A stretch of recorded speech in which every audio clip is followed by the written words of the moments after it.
Alright guys, what's up? It's Ren here. So today's video is more towards artifacts. As I said in my one of my previous videos, I've been working on getting artifacts, and in all honesty, I haven't gotten far in that situation.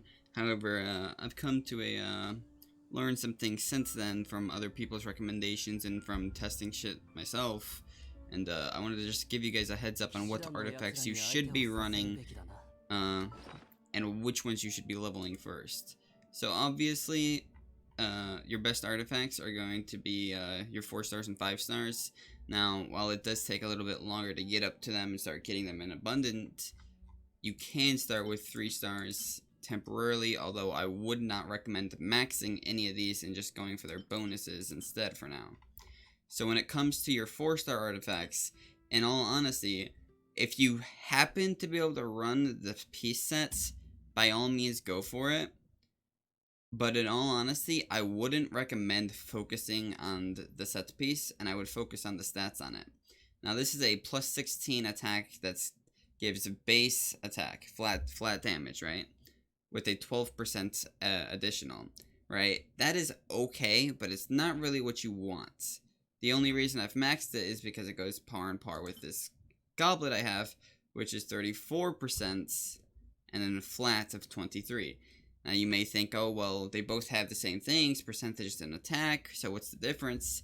The difference being your main stat, being the 34% attack here, only happens to be 12% on here, right? And you're like, oh well, you're losing out on 220 flat attack.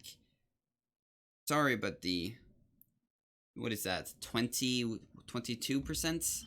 Yeah, the 22% damage in my eyes is like better, because that adds to your overall damage, right?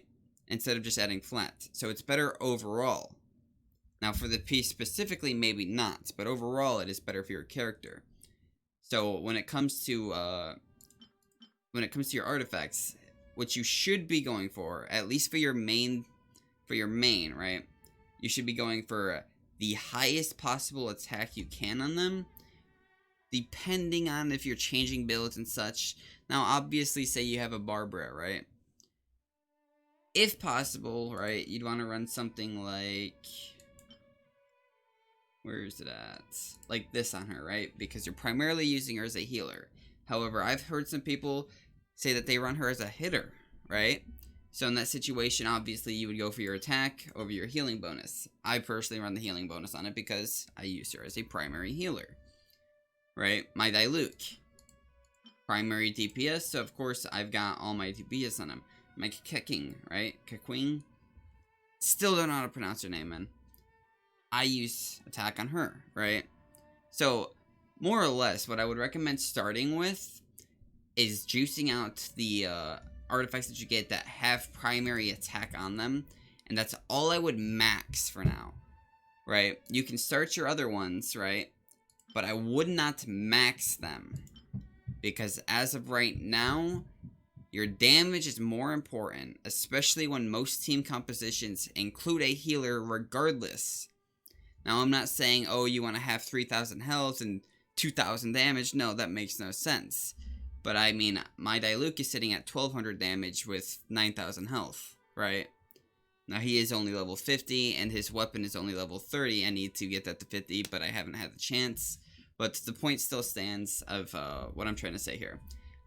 I would recommend going for primary attack on your artifacts for now, and then later on expanding it if you choose to do so. So, long story short, your artifacts that you want are supposed to be damage-dealing artifacts that give you the most damage that you can get.